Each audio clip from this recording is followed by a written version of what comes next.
Civil engineer झालं होतं, हा. डिप्लोमा झाला. मला आमच्या गावातली लोक भावकीतली लोकच म्हणायची, काय एवढा शिकला, एवढी शेती आहे आणि हे हॉटेलमध्ये भांडी घासतोय. आता लग्न करायचा विषय होता, लग्न करायचं म्हणून पुण्याला जॉबला. पुण्याला जॉबला. कारण मुलीच देत नव्हते, गावाकडे आहे शेतकरी आहे. हा. मग शेती आमची मोठी असायची, पण लोक म्हणायची शेतकरी आहे. आणि बाकीच्यांचं कसं आहे म्हणजे आता बाकीच्यांचं काय माहित नाही, काही लोक काय करतात, वन टाइम 10 लाख घ्या, 5 लाख घ्या, परत विषय लक्ष संपला. विषय संपला, चालू नाकार चालू. लय बोलून जायचं गिराय, कारण पैसे देतात लोक 250-300 रुपये देतात. आणि त्यांनी बोललं म्हणजे ते डायरेक्ट पैसे देतात, साधं सुद्धा बोलत नाही, डायरेक्ट अपमान करतात. त्यामुळे लय वाईट वाटत होतं. वाईट वाटायचं. माफी मागून चुकलंय, सॉरी, तुम्हाला चेंज करून देतो असं विषय, किंवा पुढच्या वर्षी नेक्स्ट टाइम थोडं बिलात कंजेस्टेड करून. त्यांचं महत्वाची गोष्ट पगार, कारण ते पैशासाठी आलेले असतात एवढ्याला. बरोबर. त्यांचा पगार टायमिंगला आणि त्यांना जेवण चांगलं पाहिजे. तर मित्रांनो, आज तुम्हाला ह्या पॉडकास्टच्या माध्यमातून खूप काही गोष्टी शिकायला भेटणार आहेत आणि दादांच्या पर्सनल लाईफ, बिझनेस लाईफ, आपण या गोष्टींवरती खूप सारी चर्चा करणार आहोत. आणि जे नवीन युवा उद्योजक हॉटेलांमध्ये यायचा विचार करत आहेत त्यांनाही खूप सारी इन्फॉर्मेशन या पॉडकास्ट माध्यमातून भेटणार आहे. तर दादा, तुम्हाला पाहिलं तर तुम्ही खूप यंग दिसताय. यंग असताना बिझनेस तुम्ही इथपर्यंत घेऊन गेलात. तर तुमचं एज्युकेशन काय आहे? सर्वात प्रथम तुम्हाला बघता असं वाटत नाही की बाबा हॉटेल लाईन म्हणल्यावर कसं खूप सारा एक्सपिरियन्स वगैरे लागतो. तर तुमचं एज्युकेशन काय आहे आणि तुम्हाला पहिलं हॉटेल लाईन मधला कुठला एक्सपिरियन्स होता का बाबा, आपण आता तुम्ही एवढं मोठं हॉटेल बनवलंय? एज्युकेशन माझं आता माझं कसं आहे, सिव्हिल इंजिनियर झालोय, पण डिप्लोमा केलाय. पण माझे पूर्ण विषय बॅकलॉगला असायचे कंपल्सरी. नावाला डिप्लोमा म्हणजे घरच्यांची इच्छा होती शिकण्याची. हा. 10वी कशी तर पास केली, 12वी केली आणि डिप्लोमा ऍडमिशन घेतलं डायरेक्ट. मला ऍडमिशन देत नव्हती, पण जिथं बाबा मुलं ऍडमिशन देत नाही त्या शाळेत मी ऍडमिशन घेतलं. म्हणजे तुम्हाला ऍडमिशन का देत नव्हते? टक्केवारी कमी. मग तुम्ही ऍडमिशन कुठल्या कॉलेजला घेतलं? मी इंदापूरला, काय होतं इंदापूरला मुलं कमी असायची त्यामुळे ऍडमिशन देत होती. पुणे साईडला सिटी वगैरे देत नव्हती इकडे ऍडमिशन. मग आता एवढा मोठा व्यवसाय उभा केलाय, आता काय म्हणायचं तुम्हाला? एज्युकेशन महत्वाचं आहे का व्यवसाय महत्वाचा आहे? नाही, एज्युकेशन महत्वाचं आहे, पण व्यवसाय सगळ्यात आधी पाहिजे. महत्वाचा विषय व्यवसाय पाहिजे. मग एज्युकेशन करता करता व्यवसाय चालू केला का? नाही, मी एज्युकेशन केलं आणि जॉबला लागलो पुण्यात. पुण्यात हांडेवाडीला जॉबला होतो. मला तिथं म्हणजे आता लग्न करायचा विषय होता. लग्न करायचं म्हणून पुण्याला जॉबला, कारण मुलीच देत नव्हते, गावाकडे आहे शेतकरी आहे. मग शेती आमची मोठी असायची, पण लोक म्हणायची शेतकरी आहे, मुलगी देत नव्हती. मग आम्ही पुण्याला जॉबला लागलो. हांडेवाडीला 15,000 पगार होता. काय जॉब करा? मी कंपनीचं पण सांगताना तिकडे सांगितलं मी IT मध्ये आहे. लग्नासाठी काय नाही इलाज आहे. मराठी मुलांना जॉब द्यावा लागतोय. पुण्यात फ्लॅट पाहिजे, घर पाहिजे, सर्व्हिस पाहिजे, गाडी पाहिजे. सगळ्या मुलींची इच्छा हेच आहे आता. बरोबर. त्यामुळे पुण्यात जॉबला. मग अरेंज मॅरेज होतं का तुमचं? हा, अरेंज मॅरेज. तुमच्याकडे बघून तर तुम्ही एवढे हँडसम वाटताय. कॉलेज लाईफ मध्ये आम्ही काय लय मस्ती केली. मग आता पुणे जॉब असताना लग्न झाल्याच्या नंतर किंवा लग्न झाल्याच्या नंतर व्यवसायाला घुसले का तुम्ही हॉटेल लाईन? नाही, माझ्या डोक्यात पहिलंच होतं आपण स्वतःचा बिझनेस काय तर करायचा. पण घरच्यांची इच्छा आणि मराठी माणसांचं आणि मराठी पोरांना शेती असल्यावर कोण मुलगी देत नव्हतं. त्यासाठी आपण पुण्याला जॉबला होतो. पण पहिलं माझं टार्गेट मी जॉब करणार नाही, काय ते व्यवसाय स्वतःचा. लग्न झालं की व्यवसाय करणार? लग्न झालं की मी 3ऱ्या महिन्यात पुण्यातून फ्लॅट खाली केला, गावी गेलो आणि हॉटेल व्यवसाय टाकला. हॉटेल व्यवसायामध्ये यायच्या अगोदर काय तुमच्याकडे एक्सपिरियन्स नव्हताच हॉटेल? काही सगळं नव्हतं, फक्त बिझनेस करायला डोक्यात, काय बिझनेस करू, हॉटेल करू किंवा दुसरं कापड उद्योग करू, काय करू. पण आमचे मोठे बंधुराज म्हणले आपण हॉटेल व्यवसाय चालू करू. हॉटेल व्यवसाय चालू केला. हॉटेल व्यवसाय काय एवढा फास्ट चालत नव्हता सुरुवातीला, कस्टमर कमी आणि धंदा म्हणावासा होत नव्हता. मग परत मी जॉब पकडला. जॉब पकडल्यानंतर परत पुण्याला आलो, फॅमिली गावाकडे ठेवली. पण ती माझ्या डोक्यातलं खूळ जातच नव्हतं, बाबा आपल्याला बिझनेस करायचा आहे. 1 वर्ष परत पुण्याला कसं केलं, पण परत पुण्यात काय भाग नाही हिशोबाने म्हणलं आता भावाला साथ द्यायची. परत व्यवसाय चालू केला. भाऊ पण कंट्रोल असं केलता, बाबा व्यवसायामध्ये काय एवढी प्रगती दिसत नाही. पण आता हॉटेल तर टाकलं होतं. गावातली लोक, भाऊकीतले लोक म्हणणार एवढा मोठा व्यवसाय उभा केलाय, चालला नाही. परत पुण्यातला जॉब सोडला, हॉटेल व्यवसायात गेलो. हॉटेल व्यवसायात मी गेल्यानंतर परत म्हणजे असं एकदम जिद्दीने गेलो होतो. गेल्यानंतर मी म्हणजे पूर्ण माझं लक्ष त्या बिझनेसवरच, हॉटेलवरच. मी सकाळपासून भाजी बनवण्यापासून हॉटेल साफसफाई करण्यापासून सगळं लक्ष. मग परत मी मार्केटिंग चालू केलं. मी हॉटेल. स्वतः मार्केटिंग करमाळ्यापुरतं पोस्टरबाजी केली, हम्म. जाहिरात केली, लोक जवळ केली सगळी. आणि परत आपली क्वालिटी 100% एक नंबर होती. पण जाहिरात करून कस्टमर आणलं, क्वालिटी आपलं कस्टमर रिपीट चालू झालं. आता जी हॉटेल पहिलं होती तीच हॉटेल आहे का ती आपली तिथं पहिले आहे? इंदापूरमध्ये आपलं चालू केलं होतं पहिलं स्टार्टिंग. पहिले स्टार्टिंगला. ते किती वर्ष चालवलं तिथं 1-1.5 वर्ष चालवलं. आणि त्याच्यानंतर मग परत मला खाली करमाळ्या साईडचं जास्त गिरायक लागलं, मग टिंबोर्नीला एक चालू केलं.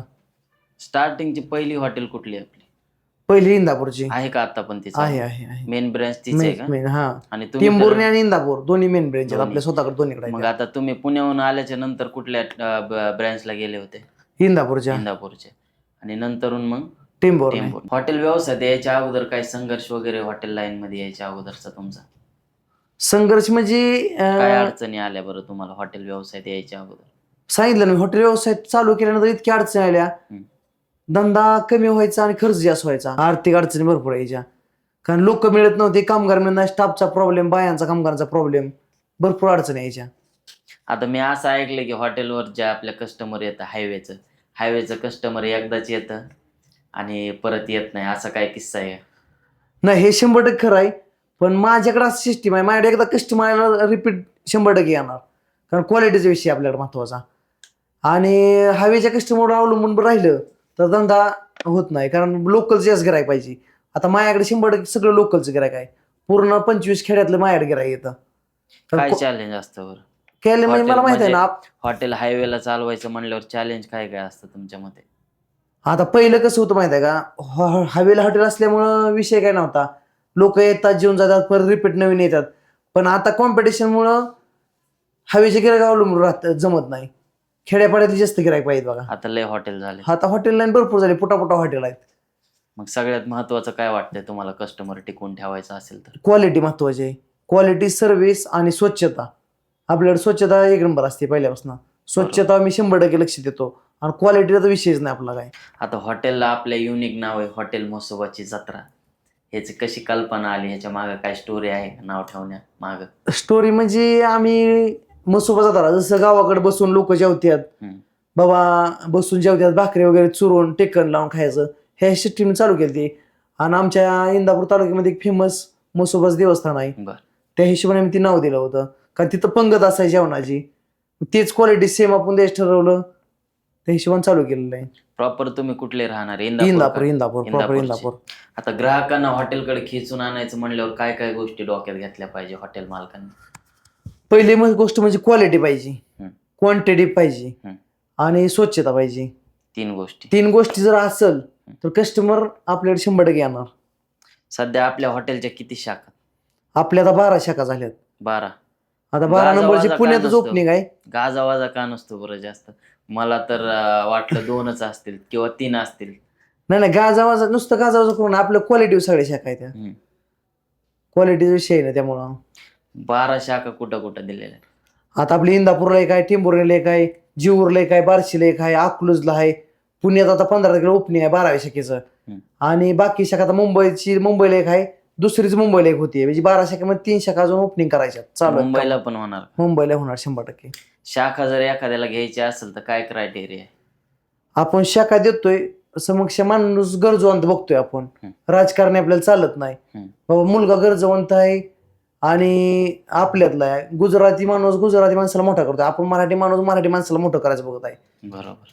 आणि गरजू लागतोय आपल्याला. बाबा खरंच त्याची ऐपत 15-20 हजार कामाला आहे, ग्रॅज्युएट आहे, पण पैसे कमी मिळतात, त्यांना आपण शाखा देतोय. जास्त राजकारणी वाल्याला देत नाही, आणि म्हणजे असं ड्रिंक करणाऱ्या वगैरे अजिबात देत नाही.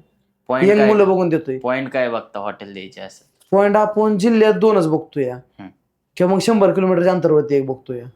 एखादा असा व्यक्ती आला, आता आमची इंदापूरच्या जवळ आहे, ते जवळ असल्यामुळं घरातले असल्यामुळे जवळ आहे दोन्ही. एखादा व्यक्ती असा आलाय का आपल्या हॉटेलची शाखा घ्यायला की त्याच्याकडे पैसा पडून 20-30 लाख रुपये, आणि तो म्हणते दादा मला शाखा द्या, मला हॉटेल चालू करायचं, तुमचं नाव खूप ऐकलंय मी. असे माझ्याकडे उलटे पैसे जास्त असणारे सारखे येतात, पण त्यांना मी देत नाही शाखा अजिबात. नाहीच देत. त्यांचं लक्ष राहत नाही ना कंटिन्यू व्यवसायावरती. ते पैसे लावतात आणि मुलं वगैरे कामाला लावून ते मोकळे झाले फिरायला. बरोबर. पण मला पूर्ण लक्ष देणारा माणूस पाहिजे, आणि गरजवंत माणसाला पण पुढे नाही चालू आहे. बरोबर. मग काय असे लोक लक्ष नाही देत, नाव कुणाचं खराब आणि नाव आमचं 100% खराब होतंय, मुख्य शाखेचं नाव खराब होतंय. म्हणून तुम्ही तशा लोकांना देत नाही. देत नाही, बरोबर. भविष्यात आणखीन किती शाखा चालू करायच्या असं काय टार्गेट आहे का डोक्यामध्ये, की भविष्यात एवढ्या शाखा चालू झाल्या पाहिजे माझ्या? नाही, टार्गेट तर आपलं भरपूर आहे. हा. पण मी म्हणजे असं जास्त हे करत नाही. शाखा कसं होतंय, माणसं बघून. हम्म. आणि शाखा फक्त आपण जिल्ह्यात तालुक्या वाईज देतोय आपण. हम्म. आता काय लोक काय करतात, ग्रामीण भागला कुठं पण देतात, पानटपरीवरती छोट्या मोठ्या हॉटेल कसं पण देते ते. तसं आपलं ना, आपली सेम डिझाईन आहे, सेम स्ट्रक्चर आहे आणि क्वालिटी सेम मेंटेन सगळीकडं. मसाला आपलं स्वतःचा इथं. असं कधी वाटतं का की काही लोक फक्त पैसे भेटतील म्हणून धडाधड शाखा द्यायला लागले? 100%च ना. आता कुठं पण शाखा दिली, एखाद्या बाबा ग्रामीणला मागितले लगेच शाखा दिली. कारण काय त्याचं? मग लोक 10 लाख देतात, 5 लाख देतात, शाखा देऊन टाकायचे, आपले पैसे मिळले. पण आमचं तसं नाही. आम्ही 5% रॉयल्टी घेतो, त्यामुळे कंपल्सरी आपलं लक्ष राहतं या. आणि शाखा आपण एकदम पर डेला 5% रॉयल्टी. हा, आणि चालू करायच्या अगोदर किती पैसे घेता, म्हणजे तुमचं काय असेल ना फिक्स? फिक्स नसते. म्हणजे ते कसं होतं, प्रॉपर तुमच्या हॉटेलची जर शाखा घ्यायची असेल तर पैसे किती लागतात, पॉईंट काय पाहिजे, पर डेची रॉयल्टी काय? म्हणजे आपल्या व्हिडिओच्या माध्यमातून बाबा एखाद्याने तुमच्या हॉटेलला जेवला असेल, इंटरेस्टेड असेल तर त्याला कळलं पाहिजे. आता आपलं पहिलं म्हणजे काय करतो आपण, पुणे जिल्हा, सोलापूर जिल्हा, कोल्हापूर, सातारा जिल्ह्यावाईज देतोय. आणि तालुका जर चांगला असेल, लोकसंख्या मोठी असेल तर तिथं पण देतोय. आणि पर डे आपण 5% रॉयल्टी घेतोय. ते रॉयल्टी कशासाठी घेतोय, मग आपलं लक्ष स्वतः राहिलं पाहिजे. बरोबर. आपण जास्त अशी वन टाइम अमाऊंट घेत ना, बाकीचे काय करायचं, वन टाइम कसं अमाऊंट. काय राहतं रॉयल्टी घेता मग? रॉयल्टी बाबा आपल्याला रोज मिळते, आपण जास्त लक्ष देणार तिथं. बरोबर. म्हणजे कारण रॉयल्टी कशी वाढते हे आपण बघणार आणि प्रॉपर लक्ष देणार. आणि बाकीच्यांचं कसं आहे, म्हणजे आता बाकीच्यांचं काय माहित नाही. काही लोक काय करतात, वन टाइम 10 लाख घ्या, 5 लाख घ्या, परत लक्ष, विषय संपला, चालू नागार चालू. तुम्ही किती घेता? आपण पैसे जास्त घेत नाही. ते काय होतंय, समोर मीटिंग लावल्यानंतर त्यांचा खर्च, ऍग्रीमेंट ऍक्च्युअल होत असेल रेट कमी जास्त. बरं, ठीक. फक्त रॉयल्टी 5% 100% घेतोय आपण. तरी पण एक अमाऊंट, एक 5 लाख ते 10 लाखाच्या आतमध्ये घेता का तुम्ही? हा, 5च्या आतच घेतोय. माणूस बघून घेतोय. हा, 5च्यात. आपण काय, आपलं टार्गेट एकच आहे, माणूस, गरजू माणूस, मराठी माणूस पुढे न्यायचं, एवढं लक्षात आहे आपल्या. आणि क्वालिटी आणि नाव महत्वाचं टिकवायचं आपला विषय. अशा नुसती शाखा वाटत नाही आपण. आता ज्यांनी आपलं हॉटेल मुसवादा हा नाव ब्रँड 100% टिकवायचा प्रयत्न आपला. थोड्याच द्यायच्या पण चांगले द्यायचे, थोड्या द्यायच्या पण चांगले द्यायच्या. आता लय जणांनी लय शाखा दिलेल्या आहेत, चालतील का नाही, काय वाटतं तुम्हाला? आता त्यांचं सांगू शकत नाही, चालतील. शेवटी क्वालिटी विषय आहे. क्वालिटी महत्वाचं आहे ना. हॉटेल लाईन मध्ये येत असताना तुमच्या जीवनातला सर्वात कठीण क्षण कुठला होता? परिस्थिती घरची नाजूक होती. मी हॉटेल चालू करताना 30,000 रुपये घेऊन चालू केलं होतं. म्हणजे मग शेती होती, जॉबला होतो, पण पैशाची आर्थिक परिस्थिती जास्त. आणि हॉटेल चालू करायला मी सुरुवातीला छोटं केलं, 10 बाय 10च्या गाळ्यात केलं होतं. पण आज 10 बाय 10च्या गाळ्यात चालू केलं, माझं आज हॉटेल 1 एकरामध्ये आहे. आणि कस्टमरला बसायचा वेटिंग असते मॅड पूर्ण. त्या कठीण काळामध्ये तुम्हाला कोणी सर्वात जास्त मदत केली? मदत आमचे आई वडील आणि 2 भाऊ आणि आमचे मिसेस. तिघांनी. मित्र कंपनी वगैरे? मित्र कंपनीचे अजून मला आतापर्यंत फुल सपोर्ट आहे. आता माझी मित्र कंपनी पूर्ण म्हणजे माझ्यासोबत, म्हणजे पहिल्यापासून आहे, पण आर्थिक परिस्थितीला घरची होती माझ्या. मित्र कंपनी तर माझ्या कंपल्सरीच आहे. तुमच्या जीवनातला सर्वात आनंदाचा क्षण कुठला म्हणता येईल? आनंदाचा क्षण म्हणजे माझं 2018ला हॉटेल मी टिंबुर्णीला चालू केलं होतं. 18ला चालू केलं, मी 1 वर्षात थोडं बाजूला मोठं हॉटेल चालू केलं. त्यावेळेस मला गॅरंटी होती, म्हणजे इतका आनंद वाटला होता मोठं हॉटेल चालू केल्यानंतर. म्हणजे आनंद असं अश्रूवाणं झालं एवढं. म्हणजे मला कस्टमरचं प्रेम होतं, मित्र कंपनीचं प्रेम होतं, आणि माझ्या बायकोचा सगळ्यात मोठा मला सपोर्ट होता. वहिनींचा म्हणजे बायकोचा आमच्या खूप सपोर्ट होता. कधी असं झालंय का की लयच हॉटेलमध्ये असा अपमान वगैरे झालाय कुठं काय तुमचा? अपमान मनाला लावून बाबा तुम्ही जिद्द धरून चांगलं काम केलंय? अपमान आता कसं होतं, क्वालिटी मी सुरुवातीला नवीन होतो हॉटेलमध्ये. कस्टमर म्हणजे मी स्वतः बनवतो, आचार्याची अजिबात भरोसा नव्हता मला. आचार्य ठेवलेच नाही, मी स्वतः भाजी करायचो. पण काय वेळेस असं अडचण आली तर मी बाहेर गेलो किंवा एखादा आपल्या हाताखाली त्याला करायला लावलं, मग संध्याकाळी आल्यानंतर कस्टमरने क्वालिटी नाही म्हटली किंवा काय झालं, लय बोलून जायचं गेलं. कारण पैसे देतात लोक, 250-300 रुपये देतात, आणि त्यांनी बोललं म्हणजे ते डायरेक्ट पैसे देतात, साधं सुद्धा बोलत नाही, डायरेक्ट अपमान करतात. त्यामुळे लय वाईट वाटत होतं. वाईट वाटायचं. पण मला पर्याय काढला, मी डायरेक्ट बंद करायचो हॉटेल त्यावेळेस. आपलं थोडं किती का नुकसान होईना, क्वालिटी नाही ना, डायरेक्ट बंद. मग थोडं फेकून द्यायचं का असं हा. ना, दुसऱ्या दिवशी पण स्वतः आप द्यायचो.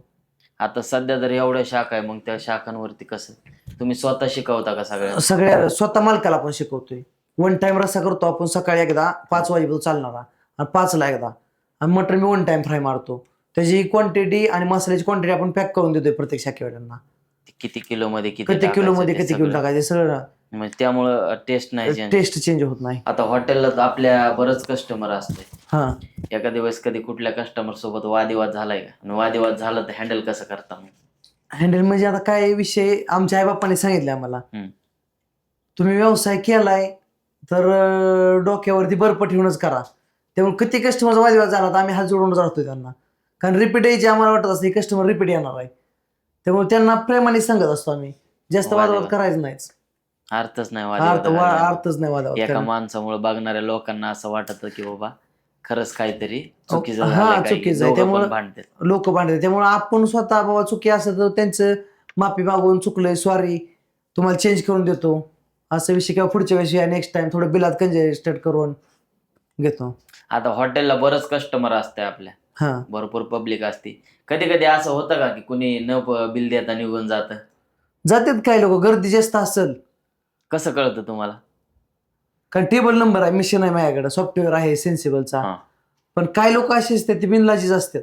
हा. ते खात्यात आणि ते पॉईंटच बघत असतात कुठून आता कस्टमर काउंटरला जास्त आहे, कुठून निघता येईल. जातात तसं? जातात, भरपूर जातात. मग कळलं तुम्हाला तर मग पैसे वसूल करण्यासाठी काय मार्ग काढला का नाही आतापर्यंत? आता काय होतंय, एक दोनदा मी स्टोरी लावली डायरेक्ट त्यांची. मी पाहिलंय असं बरेच हॉटेल मालक काय करतात, कॅमेऱ्यात व्हिडिओ काढतात आणि त्याचा डायरेक्ट रील्स वाटतात, स्टोरी ठेवतात. कस्टमर आता फोन माझ्याकडे करून- 100% आहे ना, 100%च म्हणावं लागलं, एक नंबर कस्टमर आहे. कस्टमर सगळं म्हणजे असं एकदम गरजूवंत आहे, त्यांना माहित असते आपला अपमान होईल. पण 100 मधलं अर्धा% कस्टमर असं असतंय ते निघून जातं. त्यांची मी स्टोरी कशी लावली, त्यांना अनुभव येण्यासाठी, बाबा लोकात आपला अपमान होतोय. मी ती स्टोरी लावल्यानंतर ती कस्टमरचं मला फोन आलं, हा. सॉरी आमची स्टोरी डिलीट करा, तुमचे पाहिजे तेवढे डबल पैसे घ्या. पैसे डबल नको मला म्हणलं, हे पण पैसे देऊ नको, तू दुसऱ्या हॉटेलमध्ये असं करू नको. घेतले नाही पैसे? पैसे नाही घेतले, पण तू असं करू नको म्हणलं, मी स्टोरी डिलीट करत नाही म्हटलं. मग केली ती का नाही स्टोरी? स्टोरी डिलीट केली नाही. त्यांचे मला त्यांच्या रिलेटिव्हचे, मित्र कंपनीचे फोन आले, अरे आपला आपला असा माणूस आहे. किती वेळा असे किस्से झाले? असे माझ्याकडे 2-3 झालेत. पण ज्यावेळेस मी स्टोरी लावायचं चालू झालं तेव्हापासून माझ्याकडे कुठलं कस्टमर असं करत नाही. हवेचं कस्टमर प्रोफेशनल अजिबात करत नाही. नाही. काय काळजी घेतली पाहिजे व्यवसाय चालू केल्याच्या नंतर? व्यवसाय, पहिली गोष्ट ग्राहकांशी आपण कसं बोलायचं, महत्वाचं विषय. ग्राहकांशी कसं बोलायचं, क्वालिटी आपली आणि क्वांटिटी आणि सर्व्हिस आणि स्वच्छता महत्वाची आहे. प्रत्येक व्यवसायात स्वच्छता महत्वाची आहे. क्वालिटी अनेक व्यवसाय आहेत कितीतरी. आता आमचे सोलापूर पुणे रोडला टेंभुर्णीत 100 हॉटेल आहेत. 100 मधले 80 हॉटेल तर बंद आहेत. क्वालिटी आणि स्वच्छता नसल्यामुळं, मालकाचं लक्ष नसल्यामुळं कितीतरी हॉटेल बंद आहेत. लोक नाही जात तशा हा, ठिकाणी. तशा ठिकाणी जात मला नाही. जरी एखाद्या ठिकाणी जेवायला जायचं असेल तर मी पहिलं बघणार बाबा जेवणाची क्वालिटी कशी, क्वालिटी, स्वच्छता कशी, स्वच्छता कशी मला आहे, वेळेवर जेवण भेटते का नाही भेटतंय, स्टाफ कसा आहे. मेन Staff म्हणजे कसं महत्वाचं. असतं, बऱ्याच हॉटेलला स्टाफचं मॅनेजमेंट व्यवस्थित नसतं, कसे पण कपडे घालायचे, काही पण नाही का, बरोबर ना. आणि वेळेवर सर्व्हिस भेटत नाही तर नाराज होतं कस्टमर. आता कसं आहे, आम्ही घरच्यापेक्षा आम्ही स्टाफला जास्त जपतो या, कारण आपला व्यवसाय असल्यामुळे आपल्या व्यवसायातून प्रगती चालू आहे. आम्ही घरच्यापेक्षा स्टाफला का जपतोय, स्टाफला खाण्यापिण्यात लक्ष, राहायला रूम चांगली, त्यांना कपडे. आमच्याकडे प्रत्येक मुलांना मी 4-4 ड्रेस दिल्यात, कुठं कुठं 2 असतात, पण मी 4 दिलेत. रोज बाबा धुवून इस्त्री करून व्यवस्थित घाला. कॅप कंपल्सरी आहे माझ्याकडं. म्हणजे मला असं स्वतः आवडत नाही घाण. स्वच्छता मी याच्या आधी सगळ्या पोरांना सांगत होतो, थोडं पगार वाढवून घ्या, पण स्वच्छता आणि कपडे आणि टापटीप राहणं म्हणजे गरज आहे त्याची. बरं, आता तुमचं पहिलं पण हॉटेल होतं, आता या 2 हॉटेल झाल्या तुमच्या म्हणजे मेन ब्रँच, तर सोशल मीडियामुळे किती फरक पडलाय तुमच्या कस्टमरवरती? सोशल मीडियामुळे 100% फरक पडतोय, पण सोशल मीडियाच्या मागे आपली क्वालिटी देता आली पाहिजे. सोशल मीडिया गिरायक आणायचं काम करतं. आपल्याकडे जर क्वालिटी असेल तर गिरायक कस्टमर रिपीट येतं या, नाही तर कस्टमर सोशल मीडियामुळे येतंय जास्त आणि क्वालिटी नाही दिली की नावं ठेवून जातंय, परत कमेंट टाकतात वाईट. आपल्या इंस्टाला कुठे चेक करा, एक सगळं कमेंट वाईट मिळणार नाही. किती तो हॉटेल आहे ती, खाली त्यांचं चेक केलं तर सगळे वाईट कमेंट असतात. तसं आपल्याकडे अजिबात कमेंट मिळणार नाही, कारण क्वालिटी 100 आहे. आणि गिरायक आपल्याकडे कंपल्सरी वेटिंग मिळते. टेंभुर्णी ब्रँचला कंपल्सरी वेटिंग असते. तुमच्या मते सोशल मीडिया व्यवसायासाठी कसं आहे, फायदेशीर आहे का? नाही, सोशल मीडिया फायदेशीर आहे ना.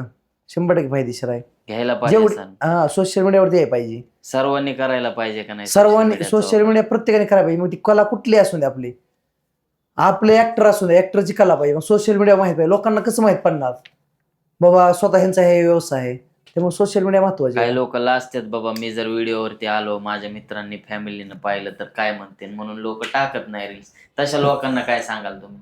आता माझं क्वालिटी असते, चांगलं हॉटेल आहे किंवा कुठलाही व्यवसाय असू दे, आज कुठलाही व्यवसाय, लोकांना लाज वाटते हो सोशल मीडियावर यायची. अशा लोकांना काय सांगाल तुम्ही? माझं तर प्रत्येक मराठी माणसांना आणि महाराष्ट्रातली प्रत्येक शेतकरी आणि ग्रामीण भागातल्या मुलांना एकच आहे, तुम्ही सोशल मीडियावरती या आणि व्यवसाय सोशल मीडियाच्या ह्यानी कसा पुढे जाईल ते बघा. सोशल मीडिया 100% करा, लाजू नका. शेवटी लाज काय कवा तरी सोडावंच लागते या. बरोबर. नाही आणि लाज. आपण आता सूरज उदाहरण बघताय बिग बॉसचा, कसा दिसत होता, काहीच नाही. त्याने विचार केला का बाबा मी असा दिसतोय सोशल मीडियावर कसा येऊ, तर बरोबर. सगळ्या स्टार तीच ठरला आता. लाजलं नाही पाहिजे. लाजलं आता नाही पाहिजे. जो लाजणार नाही तोच जातो पुढे. लाज नाही, लाज सोडूनच काम केलं पाहिजे आणि सोशल मीडियाला धरून चाललं पाहिजे. सोशल मीडियाचे भरपूर फायदे कुठल्याही व्यवसायामध्ये कुठल्याही जाऊ द्या, व्यवसायाला काय बी सोशल मीडियाचे भरपूर फायदे आहेत. लाजा वाटणाऱ्या लोकांनी डोक्यात घ्या, व्यवसाय कुठलाही असू द्या, काही बी असू द्या, जो दिखेगा वही बिकेगा. 100%. ज्यांना लाज वाटली तो संपला. नाही लाज वाटली की संपतोय. संपतोच ना. कारण कसं आहे, मला जरी यायचंय तुमच्या हॉटेलला, मला तुमचं हॉटेल माहिती नव्हतं. आता मी एक फूड ब्लॉगिंग केली, तुमच्या हॉटेलला जेवायला आलो. मी का तुमच्याकडे आलो की मला तुमच्या इंस्टाग्रामच्या रील्स दिसल्या. आता काही लोकांना असं वाटत असेल की बाबा लोक इंस्टाग्रामवरती, फेसबुकवरती, युट्यूबवरती येऊन उगाच काही टाकतात, असं आहे तसं आहे, लाजा वाटतात त्यांना. आणि कधी अशा हसं मजाक उडवली का कोणी तुमची की बाबा काय सोशल मीडियावरती रील्स वगैरे टाकतोय, हा तुला काय काम धंदा नाही का, हॉटेल धंदा करतोय तो हॉटेल धंदाच कर. मला आता कसं आहे, मी सिव्हिल इंजिनियर झालं होतं, हा. डिप्लोमा झालता. मला आमच्या गावातली लोक, भावकीतली लोकच म्हणायची काय एवढा शिकला, एवढी शेती आहे आणि हे हॉटेलमध्ये भांडी घासतोय, भांडी धुवायला लागलाय बघा. म्हणजे हॉटेल होतं पण लोकांचं म्हणणं हे भांडी घासतोय नावं म्हणायला लागले, ठेवत होते. नावं ठेवायला लागले. नाव ठेवा. पुण्याला शिकला, लग्न केलं, म्हणली भांडी घासतोय. पण मला आज माहित आहे माझी भांडी घासण्याचं माझी कुठपर्यंत पोचलोय ती. आज तुम्ही नाव कमवलंय नाव पूर्ण कमवलं, महाराष्ट्रामध्ये. तुम्ही स्टाफ मॅनेजमेंट कसं करता, स्टाफ टिकावा म्हणून काय काळजी घेता तुम्ही? आता बऱ्याचशा हॉटेल मालकांचं एकच अडचण असते की स्टाफ टिकत नाही, कंटिन्यू लोक म्हणजे येत नाही कामाला, सुट्ट्या मारतात, त्यामुळे मग तुम्हाला खूप त्रास होतो हॉटेल मालकाला. कस्टमर भरपूर आहे, माणसं टिकावं म्हणून तुम्ही काय काळजी घेता? आता कसं आहे माहिती आहे का, आम्ही घरच्या बायकोपेक्षा आम्ही स्टाफची जास्त काळजी घेतोय. मात्र स्टाफला म्हणजे काय कुठली कमतरच पडत नाही आमच्याकडं. जेवण रोज नॉनव्हेज त्यांना असतंय, व्हेज बी त्याच क्वालिटी असते त्यांना, स्वीटला पण तसंच असतंय. त्यांना राहायची व्यवस्था म्हणजे त्यांना कुठं आपल्याकडे आहे असं त्यांना वाटतच नाही, आपले भाऊबंधच आहे असे राहा असते आमच्याकडे. त्यांना कुठल्या गोष्टीची माझ्या हॉटेलमध्ये त्यांना कमतरता जाणवत नाही. माझ्याकडे काय काय पोरं 5-5 वर्षापासून आहे ती, आपण 2018 पासून तशी माझ्याकडे काय काय पोरं आहेत ज्यांचं म्हणजे स्टाफला पण माझं सांगणं असतं तुमचं जिकडे बोलू होईल तिकडे जावा. माझ्यापाशी आहेत तरी मी आता काही ठिकाणी बघता तुम्ही कामगारांना हाणमार होती, बरोबर. पण तसं आपल्यात नाही, आपल्यात कामगारांना जास्त आपण जपत असतो. त्यांचं काय तुम्हाला वाटते, काय काय म्हणजे काळजी घेतली पाहिजे, काय काय त्यांना वेळेवर दिलं पाहिजे तर लोक टिकतील आपल्याकडे? त्यांचा महत्वाची गोष्ट पगार, कारण ते पैशासाठी आलेले असतात एवढ्या लांब. बरोबर. त्यांचा पगार टायमिंगला आणि त्यांना जेवण चांगलं पाहिजे. बाबा ते एवढ्या लांबून आले, त्यांना राईस बीस काय त्रास देत नाही, त्यांना जे आपण खातो तेच त्यांना दिलं पाहिजे. राहण्याची सोय, राहण्याची सोय एकदम चांगली पाहिजे त्यांना, आंघोळी सोय, बाथरूमची सोय त्यांना चांगली पाहिजे मस्त. आता पाठीमागं तुम्हाला एक पुरस्कार भेटला होता, हा. मी तुमच्या ऑफिसमध्ये फोटो पाहिले गेलो होतो तेव्हा. तो पुरस्कार कुठला होता आणि का तुम्हाला भेटला होता? मला ते सोलापूर पुणे जिल्ह्यातून बेस्ट क्वालिटी अवॉर्ड मिळालं होतं. म्हणजे हॉटेलला तुमच्या best quality, best quality Solapur आणि पुणे जिल्ह्यातून बेस्ट क्वालिटी अवॉर्ड त्यांनी काढलं होतं, त्यात आपलं नॉमिनेशन केलं होतं. तो पुरस्कार भेटल्याच्या नंतर व्यवसायावर काय परिणाम झाला तुमच्या? माझं कस्टमर मला प्लस मध्ये यायला लागलं, कारण बेस्ट क्वालिटी पुरस्कार मला पेपरला न्यूज लागले आणि चॅनलला न्यूज 2 दिवस न्यूज चालली होती आणि प्लस सोशल मीडियावरती जास्त व्हायरल झालं, लोकांना कळलं. आता एवढी हॉटेल असून हॉटेल मुसबतरला कसं काय बेस्ट क्वालिटी पुरस्कार मिळाला? काय वाटलं मग भेटला तेव्हा? कसं घरच्यांचं रिॲक्शन, मित्रांचं रिॲक्शन? म्हणजे आमच्या घरचे आई वडील, बंधू सगळे खुश होते, कारण मी तेवढं कष्ट केलं होतं ना आणि क्वालिटी जपली होती. त्या क्वालिटीचा मला कुठंतरी 100% माझं यश मिळलं होतं, मला पुरस्कार मिळाला, वाटलं, फळ भेटलं होतं 100%. फळ भेटलं. कस्टमरला फळ माझं 100% मिळलं होतं. फक्त थांब. कारण माझं हॉटेल छोटं असून सकाळ एवढी मोठी हॉटेल असून त्यातून मला त्यांनी नॉमिनेशन केलं आणि माझं नाव पुढे घेतलं. छान वाटलं. छान वाटलं एकदम. आता सध्या तुमचं रिसेंटली एक गाणं आलंय, मी नवीन गाणं. गाणं पाहिलं. तुम्हाला काय ऍक्टर वगैरे व्हायचंय का? नाही ऍक्टर वगैरे काय नाही, ऍक्च्युली ते कसं होतं, त्यांनी आपलं हॉटेल गाण्यासाठी बुक केलं होतं. हम्म. मग माझी पहिल्यापासून कला मी कुठं बी असून द्या म्हणजे ह्यालाच असतो, ट्रेंडिंगलाच असतो. मग मी साईडला नाचत होतो. मग ते तर त्यांचे डायरेक्टर म्हणले, आला हे आपल्या हिरोपेक्षा हे शेटच चांगले नसतात. ते मला दिसायला म्हणले बी तुम्ही handsome. दिसायला बी सगळे मला म्हणले तुम्हीच या पुढं. मग ते माझी प्रॅक्टिस नव्हती काय नव्हती, हम्म. पण मी 2 मिनिटात बघितलं गेलं की मला जमलं. केला ट्राय, मग ट्राय केलं, सक्सेस झालं. भविष्यात आणि कसं? आता भविष्यात मला म्हणजे आता लगी मला दुसऱ्या गाण्याची ऑफर आली आहे. ते पर्सनल आहे का सगळ्यांसोबतच? नाही नाही, ते सगळ्यांसोबत आहे. आणि त्यात आवडतं का तुम्हाला अशा गोष्टी? मी प्रत्येक गोष्टी मला आवडच आहे. काय काय आवडतं बरं, असं वाटतं आपण हे बी केलं पाहिजे? आता मी माझं लक्ष पूर्ण हॉटेलवरती आहे. म्हणजे मी झिरोतून आल्यामुळे माझं लक्ष पूर्ण हॉटेलमध्ये आहे. बरोबर. त्यातून आता या गाण्यामुळे थोडं अजून फेमस आल्यामुळे मला दुसऱ्या गाण्याची ऑफर आली आणि चांगले दिग्गज हिरोबर आलेले, बर. कलाकार चांगले आहेत, हिरोईन चांगले आहे, त्यांच्यावर ऑफर आले. पण मी हॉटेलमध्ये वेळ काढून 100% ती गाणं करणार आहे. आवडतं ह्याचा अर्थ? आवडते. हा, कॉलेज लाईफ मध्ये असताना असं वाटत होतं का कधी येताल म्हणून? नाही, माझं टार्गेट होतं आयला आपण टॉपचा विषय करायचा आहे, पण पैशाची खच्चीकरण आहे हे वाटत नव्हतं. पण माझ्या कस्टमरचं प्रेम आणि क्वालिटी असल्यामुळं मी ग्रोथ एकदम जबरदस्त घेतलेली आहे. आता जिथं आहेत तुम्ही, तिथं पोहोचण्यासाठी स्वतःमध्ये काय काय बदल केले बरं तुम्ही भूतकाळामध्ये? मी म्हणजे असं बदल म्हणजे पहिलं मी म्हणजे लय असं म्हणजे सायको होतो कॉलेजला असताना. भांडणं बिणणं भांडणं बिणणं लय करायचो कॉलेजमध्ये आणि सगळ्यात डह होतो विद्यार्थी मी. हा. आणि आमचा 10वी पत्र 72 पोरांचा हे होता, वर्ग होता. आणि आम्हाला रणमुडे सर म्हणून होते हिंदीला. हम्म. ते नेहमी मला मारायचे आणि सगळ्यात डह मारायचे. पण आज ते सर सगळं मला म्हणतात सगळ्यात टॉपला तूच आहे. सगळ्या 72 पोरांना. पोरांमध्ये मीच टॉपला आहे. आणि त्या शाळेत माझा पुरस्कार पण ठेवला आहे. म्हणजे तुम्हाला बोलावलं हा, म्हणजे शाळेत? मला बोलवलं मोटिवेशन करण्यासाठी, बाबा एवढी तू हसून सकाट एवढ्या हाय लेवलला कसं काय पोहोचला व्यवसायामध्ये पुढे व्यवसायाला. गेला. म्हणजे पण मी हे सांगत नाही शिक्षण करू नका, शिक्षण मी महत्वाचं आहे. शिक्षण असेल तरच, पण बिझनेस 100% पाहिजे. पण प्रत्येकाची एक वेगवेगळी क्वालिटी असते ना, जसं तुम्हाला व्यवसायाची क्वालिटी, कोणाला शिक्षणाची असते, हा, कोणी शिक्षण. स्पोर्ट मध्ये चांगलं असतं. फक्त ते ओळखता आलं पाहिजे की बाबा आपण कुठल्या कामामध्ये बेस्ट आहोत. हा, बरोबर की नाही? मराठी पोरांना आणि ग्रामीण भागातल्या पोरांना कळलं पाहिजे आपण बाबा कुठं कमी आहे, आपण काय केलं पाहिजे, कुठल्या आपण कलेतून पुढे गेलं पाहिजे हे लक्षात आलं पाहिजे. आता गुजराती मारवाडी लोक आहेत ना, त्यांच्या हाताखाली कामाला जाय तेच करू नये. नोकरीला तुम्ही नाहीच म्हणताय? नाही नाही, नोकरीला माझा विरोध होता 100%. का बरं? असं तुम्ही नोकरी करताना लय हॅरसमेंट केलेली काही जॉब पुण्यात करत असताना? आले म्हणजे त्यांचं ऐकायचं, सकाळी टायमिंगला या, 5 मिनिटं जरी उशीर झाला तरी थंब लावला तरी म्हणजे परत हाफ डे लागायचा. हा. आणि म्हणजे 5 मिनिटं लेट असलं तरी तरी हाफ डे हाफ लावायचे. डे. मग ते माझ्या डोक्यात होतं आपण ह्यांची गुलामगिरी करायची नाही, आपण स्वतः बिझनेस करायचा आणि आपल्या खाली लोकांना कामाला लावायचं. लय कारण परेशान. हा, व्यवसाय म्हणजे बिझनेस बेस्टच आहे तसं बिझनेस बघायला बेस्ट गेलं आहे. तर बिझनेस प्रत्येकाने नोकरीपेक्षा. बिझनेसच करावा. पण पुण्याला जेव्हा तुम्ही गेले तेव्हा कळलं असेल म्हणजे आपली काय हैसियत आहे बाबा, आपण कुठे जात आणि आपण काय केलं पाहिजे. बरोबर का नाही? बरोबर घर ना. सोडल्याशिवाय माणसाला कळत नाही ना घर की सोडायशिवाय माणसाला कळत बाबा नाही. घरी कसं असतं, प्रत्येक गोष्ट पाहिजे तेव्हा आई वडील देतात आणून. देतात जेव्हा घर सोडतं तेव्हा मग आता पुण्यात राहायचं म्हणलं की भाड्याची रूम, भाडे, हा सगळं झालं. मेस लावायची, पगार येणार इनमिन थोडा, सगळ्या गोष्टींचा खर्च जाऊन स्वतःला पैसे राहत नाही. मग तेव्हा कसं वाटतं का नाही बाबा आईला काहीतरी स्वतःच असलं स्वतःच पाहिजे. असलं. त्यात नाहीतर- आमची आईंचं पहिल्यापासून सांगणं होतं, आम्ही शेती केली, शेतीत म्हणजे शेतीत इन्कम जास्त आहे हम्म. पण कष्ट जास्त आहे. आणि ज्यावेळेस दर येईल त्यावेळेस आपल्यात पीक नसतंय ते. हम्म, हम्म. आणि काही वेळेस 1 वर्ष जर पिकाला चांगलं उत्पादन मिळलं तर 3 वर्ष परत मायनस मध्ये जाते, ते पाक 2 रुपये किलोची येते. आता केळीची बघता काय परिस्थिती आहे, 20-25 रुपयाकडे भाव गेला, कोट्यावधी होतंय, पण परत 4 वर्ष डायरेक्ट मायनसला येतंय माणूस. बरोबर.